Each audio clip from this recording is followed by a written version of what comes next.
Sure.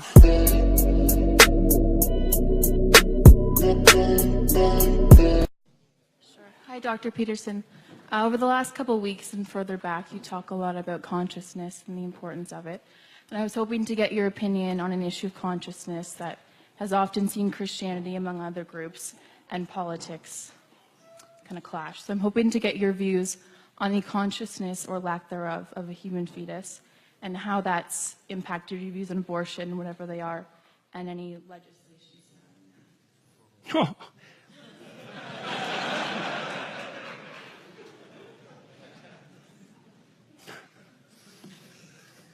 Thank you.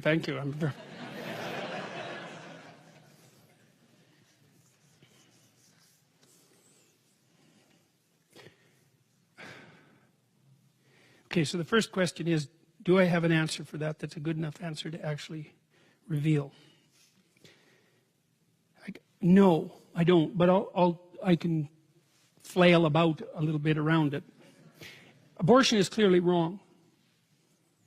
I don't think anybody debates that. You wouldn't recommend that someone that you love have one. Okay, now, having clarified that mere statement doesn't eliminate the complexity of the situation. The first question is should everything wrong be illegal? That's a tough question. Everything that's wrong isn't illegal. Then there's the additional complication of the difference, let's say, in gravity regarding the problem in relationship to men and women. And we don't know how to deal with that. Having said that, I would say that it's actually the wrong question. There's something Leonard Cohen said once. He said that in a massacre, there's no decent place to stand. And what he meant by that was sometimes you're where there is no good decision left. No matter what you do, it's wrong. So then the question is, how did you get there? Well, let's say you're in a position where you are inclined to seek an abortion. The question is, how did you get there?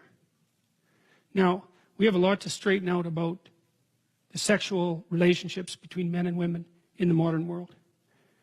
They're bent and warped and demented out of shape. One of the things I see with young people, for example, is that they will engage in sexual acts with one another that they would not talk about with one another.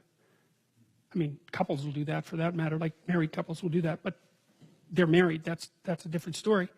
It seems to me that if you are willing to engage in a sexual act with someone with whom you would not discuss that act, you probably put the cart before the horse. So, the discussion regarding the legality of abortion is nested inside a larger discussion about the morality of abortion, and that's nested inside a larger discussion about the proper place of sexuality in human behavior. And to me, that's the level at which the problem needs to be addressed. Now, I don't have the answer to that, because the old answer was get married. That's a good answer. And it's an answer that people should still listen to. But we'll put that aside momentarily. I had a client at one point who was, I don't know, she was probably, I'm going to disguise her in a variety of different ways. She was 27, 20, thereabouts, had come from a relatively conservative background, quite a timid, fearful person, and also not very well, not sophisticated in relationship to relationships. And she'd never had sex. Well, there's a bunch of things she'd never done. Well, the answer from me to her wasn't continue to be timid about everything, because that wasn't working out for her. She needed to go have some adventures. Now, sexual adventures, like other adventures, are dangerous. And so you have to be very careful when you encourage people to go out and have adventures. But too much timidity and caution also constitutes a pathway to perdition, let's say. You can't just say to people in the modern world, well, no sex till you're married, unless you're going to get married when you're very young, and perhaps you should. I don't know about that. But I don't think that we're mature enough as a culture to have a serious discussion about sexual propriety, especially in the aftermath of the birth control pill. And we seriously need to do that, and we haven't. And so I think the eternal debate about abortion, horrible as it is it's the surface manifestation of a much deeper problem. Now, I talked a little bit today about the utility of marriage, like the spiritual utility of marriage. And that's something that I think we're so immaturely cynical as a culture. Like we're not wise enough to look at an institution like marriage and to really think about what it means and what it signifies. It signifies a place that people can tie the ropes of their lives together so that they're stronger. It signifies a place where people can tell the truth to one another.